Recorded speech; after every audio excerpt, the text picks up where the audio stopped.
Shalom, perkenalkan nama saya Deleta Loib dengan NIM 1.01.2022.0060. Kelas B semester 2 Prodi Pak. Baik, di sini saya akan menjelaskan tentang agama masyarakat di Indonesia sebelum masuknya kekristenan.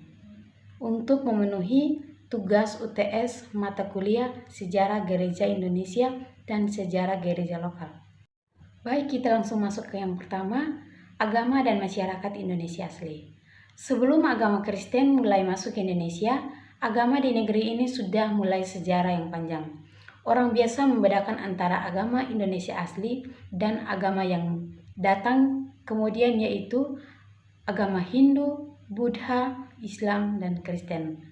Sebelum agama-agama tersebut sampai di Indonesia, orang-orang Indonesia menganut agama suku. Agama suku yang dimaksud adalah agama yang dianut oleh setiap suku dengan kepercayaan masing-masing menurut nenek moyang mereka. Contohnya, agama orang Batak dengan kepercayaan sendiri dan agama orang Jawa dan lain sebagainya. Sebutan agama suku tepat sekali karena agama-agama itu masing-masing terikat kepada salah satu suku. Suku-suku itu mempunyai cerita-cerita atau mitos yang menyatakan asal-usul suku, yaitu keturunan yang melalui nenek moyang sampai di dewa-dewa. Mitos ini juga memberitakan tentang aturan hidup, adat yang diberikan oleh dewa-dewa dan nenek moyang. Artinya, masing-masing suku beribadah mengikuti adat dan ketetapan dari nenek moyang masing-masing. Tentang adat, perlu kita ketahui bahwa adat ini tidak mempunyai aturannya masyarakat terlepas dari agama. Adat itu adalah aturan yang ditetapkan oleh nenek moyang, maka dari itu adat adalah pelaksanaan agama suku yang harus diikuti dan mutlak semua tentang kehidupan duniawi maupun rohani. Itu diatur oleh adat, dan orang yang mengikuti adat secara sempurna dalam hidupnya akan memperoleh keselamatan. Dalam lingkungan agama suku, orang tidak hanya mempercayai nenek moyang dan dewa-dewa, tetapi juga dengan benda-benda yang dianggap memiliki kuasa seperti pohon besar, batu, dan lain-lain sebagainya. Baik, yang kedua adalah perbedaan agama suku dengan agama Kristen yang dinyatakan dalam kitab suci.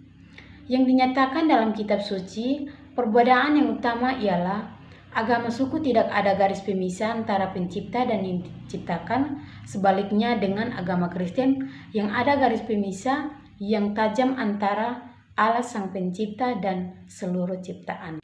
Pandangan agama suku dan agama Kristen tentang hubungan manusia dengan dewa atau dengan Allah berbeda dengan hal lain lagi. Dalam agama suku, manusia sanggup memenuhi kehendak dewa-dewa dan nenek moyang. Sebaliknya, agama Kristen menyatakan bahwa manusia menjadi asing dari Allah dan hubungan dengan Dia hanya dapat dipulihkan oleh rahmat-Nya. Kedua perbedaan ini akan berakibat besar bagi manusia, di mana agama suku mempunyai hukum ilahi manusia, yaitu adat yang berlaku secara mutlak. Sedangkan dalam agama Kristen tidak ada oknum menyeluruh seperti adat yang perlu diikuti demi mencapai keselamatan.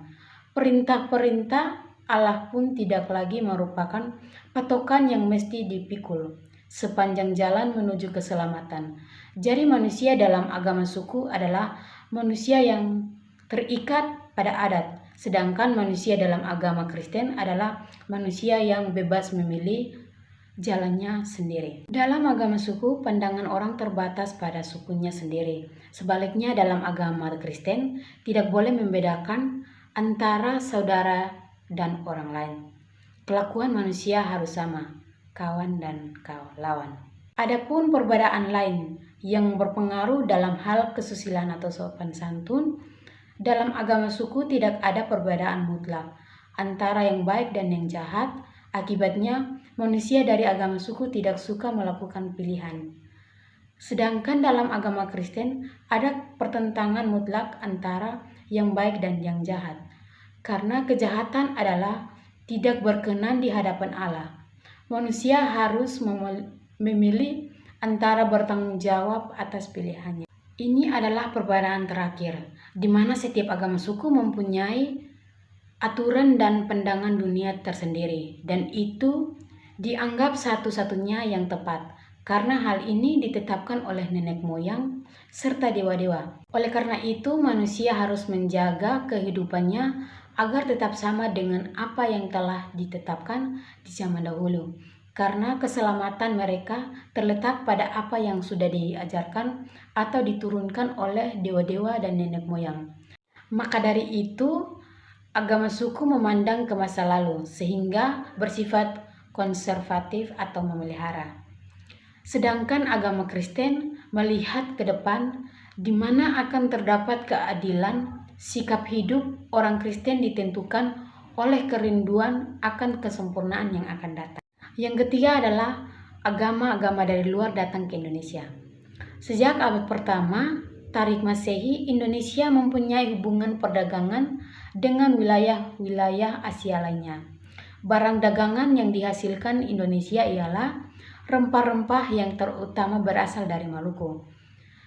Kapal-kapal dagang itu tidak hanya mengangkut barang-barang pada abad-abad pertama sesudah Masehi.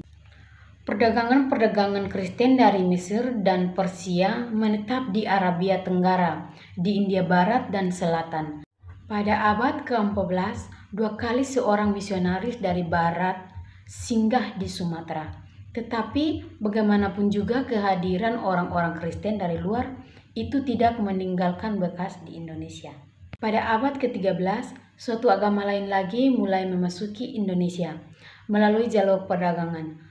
600 tahun sebelum Islam telah merebut Arabia, Mesir, dan Persia.